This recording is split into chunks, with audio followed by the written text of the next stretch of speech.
ఆజ్ఞ కష్టమే, కానీ ఏం చేయాలా? లోబడాలి. దేవునికి స్తోత్రం కలుగును గాక.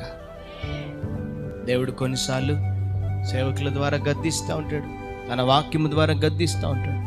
దాన్ని మనము రిసీవ్ చేసుకోవాలి. నా కుటుంబానికే కదా, నా మంచికే కదా, నా భవిష్యత్తుకే కదా దేవుడు గద్దించినప్పుడు ఏం చేయాలి? దానికి ఏం చేయాలా? లోబడాలి. పరిశుద్ధాత్మ దేవుడు కూడా అపోస్తులుడైన పౌలు సువార్తకు వెళ్తున్నప్పుడు కొన్నిసార్లు ఆటంకపరిచాడు. నువ్వు వెళ్ళొద్దు అక్కడికి.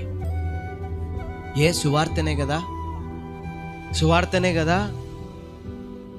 పౌలు ఏం చేశాడు తెలుసా? ఆగిపోయాడు. గద్దించగానే ఆగిపోయాడు. చూసారా? దేవుని మాట ఆజ్ఞను గైకొనువాడు తనను కాపాడు.